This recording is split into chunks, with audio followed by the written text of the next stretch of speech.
Good afternoon friends. હવે આજે આપણે ગઈકાલનું જે સેશન અડધું બાકી હતું સ્વાધ્યાય 1.4 તેમાં આગળ વધશું.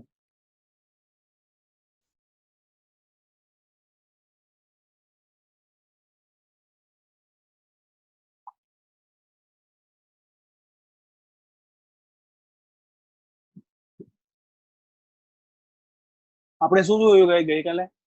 તો કે નીચેના જવાબ આપો. એક સંખ્યા ઋણ હોય, એક સંખ્યા ધન હોય. આપણે પહેલા ભાગાકાર સાદી રીતે કરવાનો છે અને ત્યારબાદ તેમાં પૂર્ણાંક પ્રમાણે જવાબ મૂકવાના છે.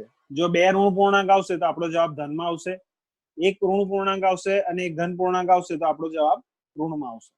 બરાબર, એ વસ્તુ આપણે ગઈકાલે જોઈ.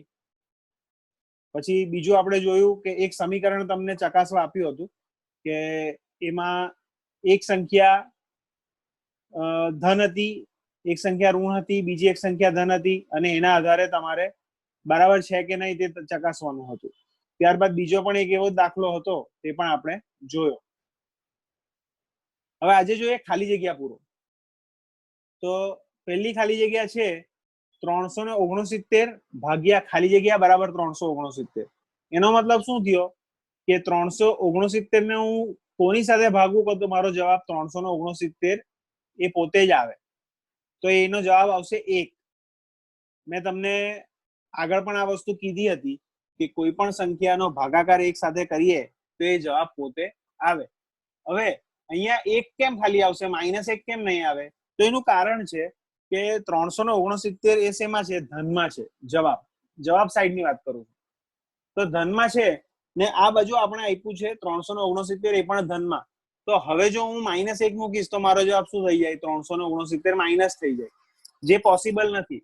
એટલે જો એવી રીતે હું -1 મૂકું તો મારો જવાબ ખોટો પડે. માટે મારે અહીંયા શું મૂકવું પડશે? 1. ઠીક છે, ઓકે. બીજો દાખલો છે -75 ભાગ્યા ખાલી જગ્યા બરાબર -1. ધ્યાનથી જોજો, -75 કીધા છે, ભાગાકારમાં ખાલી જગ્યા બરાબર -1. મારે જવાબ લાવવાનો છે -1. તો હું કોની સાથે ભાગાકાર કરીશ તો મારો જવાબ -1 આવશે. બરાબર, હું -75 મૂકું તો મારો જવાબ સામસામે ઉડી જાય તો 1 આવી જાય. બે ઋણ ચિહ્ન આવે તો જવાબ ધન આવે. એટલે મારાથી અહીંયા -75 પાછા નહીં મુકાશે. એની જગ્યાએ હું શું મૂકીશ? ધન 75 મૂકીશ. આર્યા ધન 75 મૂકીશ તો ઉપર -75 ભાગ્યા 75. તો 75 કટ થઈ જશે અને મારો જવાબ શું આવી જશે? -1 આવી જશે. ઠીક છે, એટલે જો મારે ઋણ જવાબ લાવવો હોય તો મારી એક સંખ્યા કમ્પલસરી ધન હોવી જોઈએ અને બીજી એક સંખ્યા ઋણ હોવી જોઈએ. મને ઓલરેડી અહીંયા ઋણ સંખ્યા આપેલી છે એટલે મારે હવે ત્યારબાદ અહીંયા શું મૂકવું પડશે? ધન સંખ્યા જ મૂકવી પડશે. વળી મને જવાબ -1 લાવવાનો છે એટલે મારે અહીંયા 75 લખીશ તો જ સામસામે કટ થશે કે 75 ને 75 વડે હું જો ભાગું તો મારો જવાબ 1 આવે. અને એક સંખ્યા ઋણ હોય અને એક સંખ્યા ધન હોય તો જ મારો જવાબ -1 આવશે. સી નંબરની ખાલી જગ્યા -206 ભાગ્યા ખાલી જગ્યા બરાબર 1. જુઓ, હવે આમાં સેમ એનથી વિપરીત આપ્યું છે. પહેલે તો -1 લાવવાનો હતો, અહીંયા 1 તમારે જવાબ લાવવાનો છે. તો એના માટે મારે અહીંયા 206 ને 206 વડે હું ભાગીશ તો જવાબ 1 આવશે. પણ મારો જવાબ શેમાં છે? અહીંયા -206 છે તો મારે અહીંયા ભાગાકાર કોની સાથે કરવો પડશે? -206 સાથે જ કરવો પડશે કે જેથી 206 ને 206 કટ થશે તો જવાબ આવશે 1 અને ઓછા ઓછા બેવ કટ થઈ જશે તો જવાબ આવશે 1. ઓછા ઓછા વત્તા, માટે મારો જવાબ અહીંયા આગળ 1 આવશે. પછી છે -87 ભાગ્યા ખાલી જગ્યા બરાબર 87. મારે જવાબ લાવવાનો છે ધનમાં એટલે કમ્પલસરી મારે બીજો અહીંયા આગળ ખાલી જગ્યા પૂરવી પડશે માઇનસમાં, કારણ કે આગળ મારે માઇનસ આપેલી છે. એટલે -87 ને હું -87 વડે ભાગીશ તો જ મારો જવાબ 87 પોઝિટિવ આવશે. એટલે 87 ના છેદમાં 1. કેમ 1? કારણ કે કોઈ પણ સંખ્યાને 1 વડે ભાગતા એ જવાબ મૂળ પોતે આવે.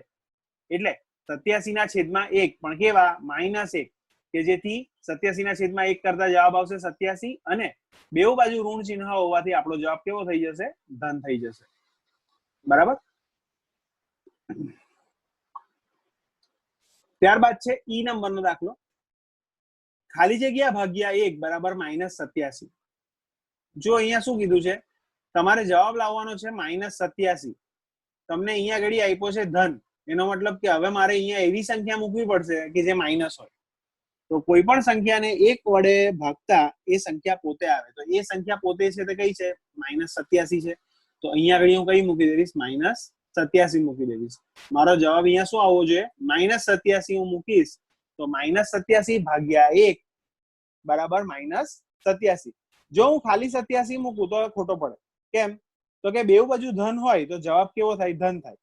પણ આપણો જવાબ ઓલરેડી ઋણમાં આપ્યો છે, માટે મારે કમ્પલસરી એક ધનમાં છે તો અહીંયા ઘડી માઇનસ મૂકવા પડે. પણ એની જગ્યાએ હું અહીંયા 87 મૂકી શકતે ક્યારે? જ્યારે અહીંયા -1 હતે તો હું અહીંયા 87 મૂકતે તો પણ મારો જવાબ -87 આવતે. કે સપોઝ અહીંયા હું 87 ભાગ્યા -1 કરું તો પણ મારો જવાબ -87 આવે. બરાબર? F નંબરનો દાખલો, ખાલી જગ્યા ભાગ્યા 48 બરાબર -1. એટલે 48 ને મારે ભાગવાના છે કોની સાથે? કે જેથી મારો જવાબ -1 આવે. હવે એક વસ્તુ ધ્યાનથી જોજો કે 48 ને 48 સાથે ભાગીશ તો મારો જવાબ 1 આવશે, એ પાક્કું. બરાબર? પણ અહીંયા મને સંખ્યા કઈ આપી છે? ઋણ આપી છે કે ધન આપી છે? એક્ઝેક્ટલી ધન સંખ્યા આપી છે. માટે મારે અહીંયા જે પણ સંખ્યા મૂકવી પડશે કેવી મૂકવી પડશે? ઋણ. એટલે મારે 48 ને 48 સાથે ભાગાકાર કરવાનો છે, તો અહીંયા 48 મૂકીશ અને આગળ માઇનસ મૂકી દઈશ. એટલે શું થશે? -48 છેદમાં 48. એટલે 48 48 કટ થઈ જશે તો મારો જવાબ આવી જશે ઓટોમેટિક -1. હોપ તમને આઈડિયા આવ્યો હશે. નહીં આઈડિયા આવે તો પ્લીઝ મને મેસેજ કરીને પૂછજો, બેસી નહીં રહેતા પ્લીઝ. જી નંબરનો દાખલો, 20 ભાગ્યા ખાલી જગ્યા બરાબર -2. હવે કઈક અલગ આવ્યું. જુઓ, હવે એવી સંખ્યા આપી છે કે તમારે કમ્પલસરી એ વસ્તુ વિચારવી પડશે કે મારે -2 જવાબ લાવવો છે. મારી પાસે એક સંખ્યા છે 20, તો હું શું કરીશ? સિમ્પલ, 2 ને 20 વડે ભાગી કાઢીશ એટલે મને એક બીજી સંખ્યા મળી જશે. તો 2 ને 20 વડે ભાગું તો મારો જવાબ શું આવે? 10. 10 દુ 20 આવે. પણ મારો જવાબ શેમાં છે? માઇનસમાં છે. -2 છે. જોજો મિત્રો આ વસ્તુ. એટલે મારે કમ્પલસરી અહીંયા 10 કેવા મૂકવા પડશે? માઇનસ. કેમ મારે -10 મૂકવા પડે? કારણ કે ઓલરેડી તમને આગળ જે 20 આપ્યા છે તે કેવા આપ્યા છે? ધન આપ્યા છે. જો આગળની સંખ્યા તમને ધન આપેલી હોય તો તમારે પાછળની સંખ્યા ઋણ જ મૂકવી પડે. જો કદાચ એની જગ્યાએ મને અહીંયા -20 આપ્યા હતે તો હું અહીંયા 10 મૂકી શકતો, તો પણ મારો જવાબ -2 જ આવતો. કે -20 ભાગ્યા 10 બરાબર -2. કારણ કે એક સંખ્યા ઓછા, બીજી એક સંખ્યા વત્તા, એટલે ઓછા વત્તા ઓછા અથવા વત્તા ઓછા ઓછા. ઠીક છે? તો અહીંયા એવું જ છે કે વત્તા આવ્યું તો હું અહીંયા ઓછા મૂકી દેવીશ, માટે મારો જવાબ શેમાં આવશે? ઓછામાં આવશે. ઠીક છે? એટલે 10 દુ 20, તમે 2 ને 20 સાથે ભાગાકાર કરશો એટલે તમને મળી જશે કે કઈ સંખ્યા છે. એટલે 10 આવી જશે માઇનસમાં. ત્યારબાદ છે H નંબરનો દાખલો. H નંબરના દાખલામાં શું કીધું છે? તો કે ખાલી જગ્યા ભાગ્યા 4 બરાબર -3. બરાબર? એક સંખ્યા તમને આપી છે 4 અને બીજી તમને જવાબમાં આપ્યું છે -3. હવે 4 નો 3 વડે ભાગાકાર થાય? ના, નહીં થાય. કેમ નહીં થાય? કારણ કે એ સંખ્યા પોઈન્ટમાં જાય ને પોઈન્ટના ભાગાકારમાં જવાબ -3 નહીં આવે, કારણ કે આપણે જવાબ તો ઓલરેડી આપી દીધો છે. એટલે હું આની સાથે શું કરીશ? ગુણાકાર કરીશ. કે 4 તરી 12. એટલે 12 ને હું 4 વડે ભાગીશ તો મારો જવાબ 3 આવશે. એમ ઊંધું હું બોલું તો ચાલે કે 4 ગુણ્યા 3 કરું તો 12 આવ્યા. એટલે પછી તમે કરી જોજો કે 4 ને જો હું 12 વડે ભાગું તો મારો જવાબ 3 આવી જશે. આ એક પોઈન્ટ ક્લિયર થયો આમાં. હવે બીજું, તમને જવાબ આપ્યો છે માઇનસમાં, વળી અહીંયા આગળ ચિહ્ન કઈ નથી એટલે પ્લસ છે, માટે હવે મારો જવાબ 12 કેવામાં આવશે? માઇનસમાં આવશે. એટલે -12 ભાગ્યા 4 બરાબર -3. પણ જો મને અહીંયા ચિહ્ન માઇનસમાં આપ્યું હોત તો શેમાં આવતો મારો 12 જવાબ? એક્ઝેક્ટલી ધનમાં આવતો. બરાબર? તો ધનમાં આવતે, કારણ કે 12 ભાગ્યા -4 કરું તો પણ જવાબ મારો -3 જ આવે. હોપ તમને ખાલી જગ્યામાં આઈડિયા આવ્યો હશે. હું આગળ વધું છું. ચોથા નંબરનો દાખલો છે. પૂર્ણાંક સંખ્યા a અને b ની 5 જોડ લખો. 5 જોડ લખવાની છે જેથી a ભાગ્યા b બરાબર -3 થાય. a ને b વડે ભાગું તો -3 થવી જોઈએ એવી 5 જોડ લખવાની છે.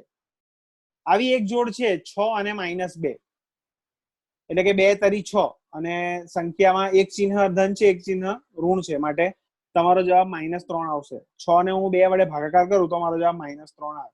આવી બીજી કેટલી સંખ્યા હોઈ શકે તો જોઈએ. તો કે 3 એકા 3 થાય, હા થાય, બરાબર. તો હું એમ કરીશ કે 3 ભાગ્યા -1 તો મારો જવાબ -3 આવશે, અથવા -3 ભાગ્યા 1 કરું તો પણ મારો જવાબ -3 આવશે, બરાબર. પછી બીજું કયું આવશે? 3 વડે 3 ના ઘડિયામાં જતા જવાનું. તો 3 દુ 6 તો આપણે જોયું, 6 અને 2. પછી એના જેવી બીજી જોડ બનશે કઈ? તો કે 12 ભાગ્યા 4.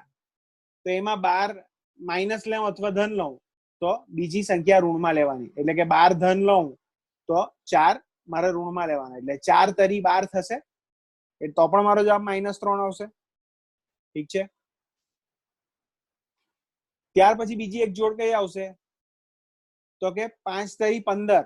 15 ને હું 5 વડે ભાગીશ તો પણ મારો જવાબ -3 આવશે, જેમાં કોઈ પણ એક બાજુનું ચિહ્ન મારે ઋણ લેવું પડશે. તો અહીંયા પણ હું 15 ભાગ્યા 5 છે તો અહીંયા -5 કરું છું કે જેથી મારો જવાબ ઋણમાં આવે.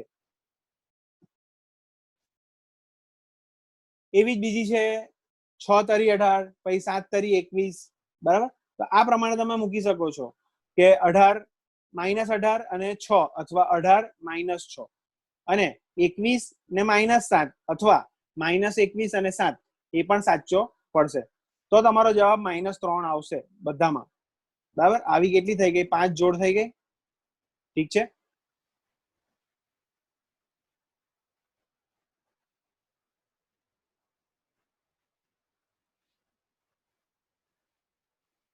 પાંચમો દાખલો. બપોરે 12 વાગ્યાનું તાપમાન 0 થી ઉપર 10 ડિગ્રી સેલ્સિયસ છે. એટલે કશી જગ્યાનું તાપમાન તમને કીધું છે કે બપોરે 12 વાગ્યે ત્યાં આગળ 10 ડિગ્રી સેલ્સિયસ તાપમાન છે. જો એ 2 ડિગ્રી સેલ્સિયસ પ્રતિ કલાકના દરે મધ્યરાત્રિ સુધી ઓછું થતું જાય, એટલે કે દર કલાકે 2 ડિગ્રી સેલ્સિયસ ઓછું થાય, ક્યાં સુધી? રાતના 12 વાગ્યા સુધી. બપોરે 12 સુધીનું તાપમાન આપણને આપ્યું છે, રાત્રે 12 વાગ્યા સુધીનું તાપમાન ઓછું થવાનું છે 2 ડિગ્રી સેલ્સિયસ. તો કયા સમયે તાપમાન 0 થી નીચે 8 ડિગ્રી સેલ્સિયસ હોય અને મધ્યરાત્રિનું તાપમાન શું હોય? તો જે કીધું છે એ પહેલા આપણે મૂકી દઈએ. તો કે બપોરે 12 વાગ્યાનું તાપમાન કીધું છે, હા, 10 ડિગ્રી સેલ્સિયસ. તો અહીંયા મૂકી દઈએ. એ કેટલું છે? 10 degree Celsius plus 10 degree Celsius. કેમ? તો કે અહીંયા બીજું કોઈ ચિહ્ન નથી. હવે દર કલાકે 2 ડિગ્રી સેલ્સિયસ તાપમાનમાં ઘટાડો થાય છે. ઘટાડો થાય એટલે ઋણ પૂર્ણાંકમાં દર્શાવવું પડે, માટે તાપમાનમાં ઘટાડાનો દર બરાબર -2 ડિગ્રી સેલ્સિયસ પ્રતિ કલાક. ઠીક છે. હવે શું કહે છે? દર 2 કલાકે ઘટે એમાં શૂન્યનું તાપમાન કેટલા કલાક પર આવે? તો તાપમાન 10 ડિગ્રી સેલ્સિયસ અને તાપમાન -8 ડિગ્રી સેલ્સિયસ નો તફાવત આપણે જોઈએ. 10 માંથી હું 2 કાઢીશ તો 8 ડિગ્રી સેલ્સિયસ આવશે. તો એનો તફાવત કાઢું તો શું આવશે? 10 માઇનસ અને -8 ડિગ્રી સેલ્સિયસ, એટલે ઓછા વત્તા થઈ જશે, માટે 10 + 8 ડિગ્રી સેલ્સિયસ એટલે 18 ડિગ્રી સેલ્સિયસ તાપમાન થશે. હવે શું કહે છે કે તાપમાન પ્રતિ કલાક 2 ડિગ્રી સેલ્સિયસ ઘટે છે. આ તો ઓવરઓલ હતું કે 18 ડિગ્રી સેલ્સિયસ તાપમાન હોય. તફાવત કાઢતા કે 8 ડિગ્રી સેલ્સિયસ 0 થી નીચે હોય તો તે વખતે 18 ડિગ્રી સેલ્સિયસ પર આવી જાય. પણ હવે શું કહે છે કે પ્રતિ કલાક 2 ડિગ્રી સેલ્સિયસ ઘટે છે, માટે આપણે શું કરવું પડે? 18 ભાગ્યા જે જવાબ છે તમારો આયરો એમાંથી આપણે 2 બાદ કરીશું, અરે ભાગીશું. માટે 9 કલાક થતા તાપમાન -8 ડિગ્રી સેલ્સિયસ થશે. 0 થી 8 ડિગ્રી સેલ્સિયસ ક્યારે હોય તે આપણને મળી ગયું. તો કે 9 વાગ્યે રાત્રે -8 ડિગ્રી સેલ્સિયસ તાપમાન હોય. અને બપોરના 12 વાગ્યાથી મધ્યરાત્રિના 12 વાગ્યા સુધીના કુલ 12 કલાક થાય. ઠીક છે. જેમાં દર 1 કલાકે 2 ડિગ્રી સેલ્સિયસ તાપમાન ઘટે છે, માટે 12 કલાકમાં તાપમાનનો ઘટાડો બરાબર 12 × -2. કેમ -2? કારણ કે આપણે અહીંયા સંકેત ઓલરેડી મૂક્યો છે. જુઓ કે તાપમાનમાં ઘટાડાનો દર કેવો છે? -2 ડિગ્રી સેલ્સિયસ પ્રતિ કલાક છે. એટલે અહીંયા આપણે કમ્પલસરી ઋણ સંખ્યા લખવી કમ્પલસરી છે. એટલે 12 દુ 24 વળી 12 એ ધન સંખ્યા છે, 2 માઇનસ સંખ્યા છે, એટલે વત્તા ઓછા ઓછા, માટે 24 જવાબ મારો કેવો આવશે? -24 સેલ્સિયસ આવશે. એટલે આપણે એમ કહી શકીએ કે રાતના 12 વાગ્યાનું તાપમાન -24 ડિગ્રી સેલ્સિયસ થઈ ગયું હશે. પણ 24 ડિગ્રી સેલ્સિયસ તો ઓવરઓલ ઘટાડો છે. આપણું તાપમાન એકચ્યુઅલ કેટલું હતું? 10 ડિગ્રી સેલ્સિયસ હતું. એટલે આપણે એના આધારે ગણવું પડે કે કેટલું થાય. તો હું શું કરીશ?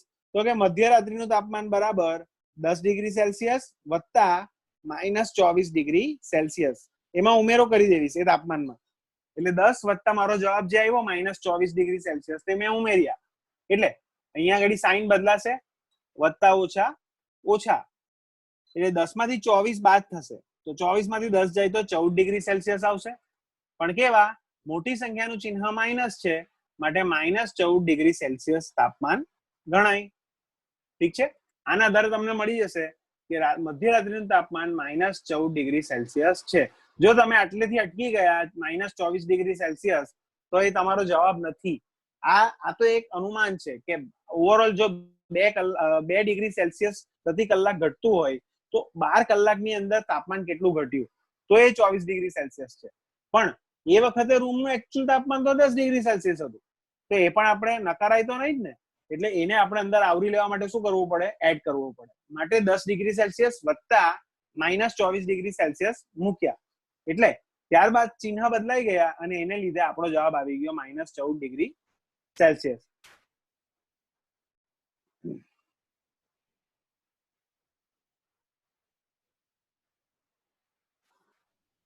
છઠ્ઠો દાખલો,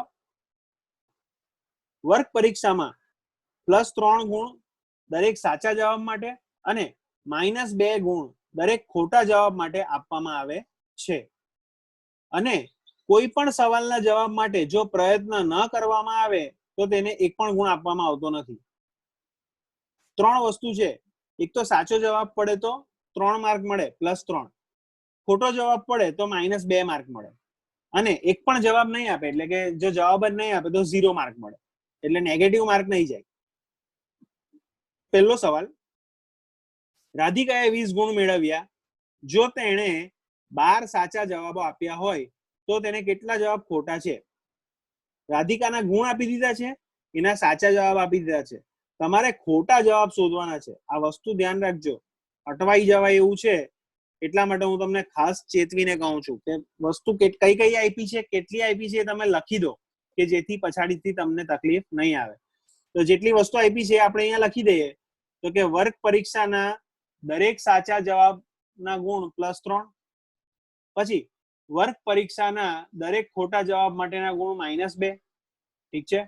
તો રાધિકાએ મેળવેલા ગુણ, એટલે રાધિકાએ ટોટલ ગુણ કેટલા મેળવ્યા છે? 20 જે આપેલા છે. હવે સાચા ગુણ કેટલા છે એના? તો કે 3. સાચા ગુણ આપણે શોધી કાઢવાના છે. રાધિકાએ મેળવેલા ગુણમાં આપણે શું કરશું? સાચા ગુણ આપણે મૂકી દઈશું. ટોટલ 12 સાચા જવાબો તેને આપ્યા છે, તો આપણે શું કરીએ? 12 × 3. કેમ 3? કારણ કે એક સાચા જવાબના 3 ગુણ છે, માટે એને 12 સાચા જવાબ આપેલા છે. એટલે એને સાચા ગુણ કેટલા મળશે? 36 મળી જશે. બરાબર. હવે ખોટા ગુણ તમને આપ્યા નથી, તો રાધિકાના ખોટા જવાબના ગુણ બરાબર શું કરવું પડશે? આપણે એના ટોટલ જેટલા ગુણ છે એમાંથી સાચા ગુણને આપણે બાદ કરવા પડશે, તો જ આપણને ખબર પડશે કે એના ખોટા જવાબ કેટલા છે, ખોટા ગુણ કેટલા છે. સોરી. એટલે હું શું કરીશ? આવી રીતે અહીંયા સૂત્ર મૂકીશ. માટે રાધિકાના ખોટા જવાબના ગુણ બરાબર કુલ ગુણ માઇનસ સાચા જવાબના ગુણ. કુલ ગુણ કેટલા છે મારી પાસે? 20 ગુણ છે. આ છે બરાબર. માઇનસ સાચા ગુણ હમણાં જ આપણે શોધ્યા 36, તો અહીંયા મેં મૂકી દીધા. હવે 20 એ પ્લસ છે, 36 એ માઇનસ છે, એટલે ઓછા થશે. માટે 36 માંથી 20 જાય તો 16 જવાબ આવશે. પણ 16 એ કેવા આવશે? મોટી સંખ્યાનું ચિહ્ન ઋણ છે, માટે -16 જવાબ આવશે. એટલે રાધિકાને ખોટા જવાબના -16 માર્ક મળ્યા હશે, આપણે એમ કહી શકીએ. હવે આ તો હતું ગુણ, પણ આપણે સાથે એમ પણ પૂછ્યું છે કે કેટલા ખોટા જવાબ છે. આ ફક્ત ગુણની વાત છે મિત્રો, સમજજો. આપણે અત્યાર સુધીમાં એક જ વસ્તુ શોધી છે, હજુ બીજી શોધવાની છે. એને કેટલા ખોટા જવાબ આપ્યા છે ને એ પણ આપણે શોધવાના છે. જે ઓલરેડી તમને સાચા જવાબ તો આપી જ દીધા છે કે સાચા એને 12 જવાબો આપેલા. તો ખોટા જવાબ શોધવા માટે આપણે શું કરવું પડે? પહેલા તો ખોટા ગુણ શોધ્યા. હવે ખોટા ગુણને હું ખોટા માર્ક સાથે ભાગાકાર કરીશ. કેવી રીતે? તો કે એક ખોટા જવાબના -2 ગુણ છે, તો એને 16 માર્ક ખોટાના મેળવ્યા છે. તો આપણે ખબર પડી જશે. માટે -16 ભાગ્યા -2, 2 ને હું 16 સાથે ભાગાકાર કરું તો મારો જવાબ શું આવશે? 8. અહીંયા બેવ બાજુના ચિહ્ન ઋણ છે, માટે મારો જવાબ કેવો થઈ જશે? 8 ધનમાં થઈ જશે. એટલે આપણે કહી શકીએ કે રાધિકાના 8 સવાલના જવાબ ખોટા છે. આ વસ્તુ ધ્યાનથી સમજજો કે તમને ગુણ પહેલા તમે શોધ્યા છે, ત્યારબાદ તમે ગુણના આધારે એના જવાબ કેટલા ખોટા છે તે શોધો છો. બીજું, મોહિનીએ આ પરીક્ષામાં -5 ગુણ મેળવ્યા છે. એને તો પહેલેથી કહી દીધું કે -5 ગુણ એને આવ્યા છે. જો કે તેના 7 સાચા જવાબો હતા, તો તેણે કેટલા ખોટા જવાબો લખ્યા છે? તો સિમ્પલ, 7 સાચા જવાબ હતા, એક સાચા જવાબના 3 માર્ક તો છે જ. તો આપણે જોઈએ દરેક સાચા જવાબના 3 ગુણ પ્રમાણે મેળવેલા ગુણ કેટલા હશે? 7 ગુણ્યા 3 બરાબર 21 માર્ક. હવે એના ટોટલ માર્ક કેટલા આવ્યા છે? -5. 21 માર્ક એના પ્લસ હોવા છતાં એના ઓવરઓલ માર્ક -5 છે. તો આપણે શું કરવું પડે? અહીંયા પાછું સૂત્ર મૂકી દેવાનું કે ખોટા જવાબના ગુણ બરાબર કુલ ગુણ, મેળવેલા ગુણ માઇનસ સાચા જવાબના ગુણ. સિમ્પલ, બરાબર. અહીંયા તમને કીધું છે કે કેટલા છે ટોટલ મેળવેલા ગુણ? -5. તો હું લખી દઉં છું -5 અને માઇનસ સાચા ગુણ કેટલા મેળવ્યા છે? 21, એટલે -21. એટલે ઓછા ઓછા હવે શું થશે? વત્તા. એટલે 21 ને 5 26 અને મોટી સંખ્યા 21 છે, માટે તેનું ચિહ્ન ઋણ આવશે. એટલે અહીંયા આગળ -26 એ મારો જવાબ આવી જશે. વળી આમાં પણ મારે શોધવાનું છે ખોટા જવાબની સંખ્યા, કેટલા એને ખોટા જવાબ આપ્યા છે. તો હું શું કરીશ? ખોટા ગુણ ભાગ્યા ખોટા ગુણના કેટલા મળે છે? -2. તો એ કરી દઈશ. તો કે -26 ભાગ્યા -2, તો 13 દુ 26 થશે. અને ચિહ્ન ધન જ આવશે, કારણ કે બેવ બાજુના ચિહ્ન ઋણ છે. માટે 13 દુ 26, એટલે 13 જવાબ જો એને ખોટા આપ્યા હશે તો એના -5 ગુણ થઈ ગયા હશે. બરાબર.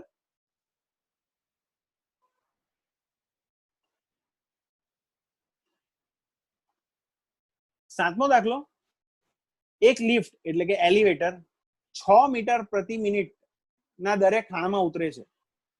જો તે જમીનથી 10 મીટર ઉપરથી નીચે ઉતરતી હોય તો -350 મીટર સુધી પહોંચતા તેને કેટલો સમય લાગે? 6 મીટર પ્રતિ મિનિટ થી ઉતરે છે નીચે, બરાબર. 10 મીટર થી નીચે ઉતરતી હોય તો -350 મીટર પહોંચતા કેટલો સમય લાગે? તો આપણે જેટલી જેટલી વસ્તુ આપી છે લખી દઈએ. તો કે લિફ્ટ હાલ ક્યાં છે? તો કે 10 મીટર ભોંય તળિયાથી ઊંચાઈ પર છે, ઉપર છે.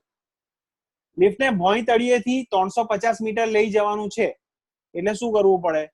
તો લિફ્ટને કાપવાનું અંતર, એટલે લિફ્ટે ટોટલ અંતર કેટલું કાપવું પડશે? ઉપરના 10 મીટર થી માંડીને નીચેના 350 મીટર સુધીનું અંતર જવાનું થાય, એટલે આપણે 10 એડ કરવા પડશે. 10 મીટર વત્તા 350 મીટર બરાબર 360 મીટર તેને અંતર કાપવાનું છે. હવે તેની ઝડપ કેટલી છે? 6 મીટર પ્રતિ મિનિટ છે. તો હું એને લાગતો સમય લખું છું કે લિફ્ટની નીચે ઉતરવાની ઝડપ 6 મીટર પ્રતિ મિનિટ છે, માટે તેને લાગતો સમય 360 આજે મેં શોધ્યા છે તે, કે લિફ્ટને કાપવાનું કુલ અંતર ભાગ્યા 6 એટલે 6 મીટર પ્રતિ મિનિટ ઉતરે છે તે સમય. એટલે 360 ને ભાગ્યા 6 કરું તો 6 × 36 અને 0 નું 0, એટલે 60 મિનિટ, 1 કલાકનો સમય તેને લાગશે નીચે ઉતરતા. 60 મિનિટ, 1 મિનિટ બરાબર 60 મિનિટ બરાબર 1 કલાક, એટલે 1 કલાકનો સમય તેને નીચે ઉતરતા લાગશે. લિફ્ટને -350 મીટર સુધી પહોંચવા માટે શું કરવું પડે? 60 મિનિટનો એટલે કે 1 કલાકનો સમયગાળો લાગશે, કારણ કે ઓલરેડી 10 મીટરની ઊંચાઈ ઉપર તો છે જ. એટલે આનો જવાબ પણ એ સેમ જ આવશે કે -350. આ તમને ગુચાવવા માટે જ આપ્યું છે કે -350 મીટર સુધી પહોંચતા તેને કેટલો સમય લાગશે. આની જગ્યાએ આપી શકે છે કે લિફ્ટને નીચે ભોંય તળિયે પહોંચતા કેટલો સમય લાગે, તો સરખું જ કહેવાય. માટે 1 કલાકનો સમય લાગશે. બરાબર. હોટ પ્રશ્નોના જવાબ નીચેના દરેક પ્રશ્નના જવાબ માટે આપેલા વિકલ્પોમાંથી સાચો વિકલ્પ શોધીને લખો. તો ઋણ બેકી સંખ્યાઓની સંખ્યાઓનો ગુણાકાર શું મળે? ઋણ બેકી સંખ્યા, એકી સંખ્યા હોય તો ધન આવે. જવાબ ધન આવે? ના, ઋણ આવે. કારણ કે એકી સંખ્યા હોય તો 1, 3, 5 એવી રીતે હોય તો એના માટે ઋણ આવે. પણ જો ઋણ બેકી સંખ્યા હોય તો શું થાય? એટલે કે 2, 4, 6, 8 તો એવી સંખ્યા હશે તો ઓછા ઓછા વધતા થઈ જશે. માટે એનો જવાબ કેવો આવશે? ધન આવશે.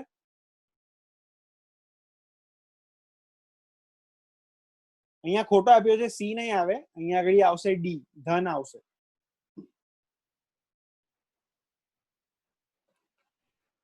પછી -5 વત્તા -5 બરાબર કેટલા થશે? તો આ વત્તા ઓછા ઓછા એટલે -5 -5 એટલે પછી બે ચિહ્ન ઓછા ના આવ્યા એટલે સરવાળો કરીશ તો 10. પણ સંખ્યાનું ચિહ્ન માઇનસ છે માટે મારો જવાબ આવશે -10. મારો આ જવાબ આવશે.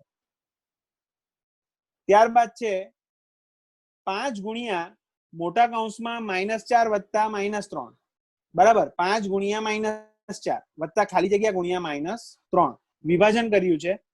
તો વિભાજનમાં એક વિભાજન આપી દીધું છે 5 ગુણ્યા -4 વત્તા ખાલી જગ્યા ગુણ્યા -3. તો અહીંયા કઈ સંખ્યા આવવી જોઈએ?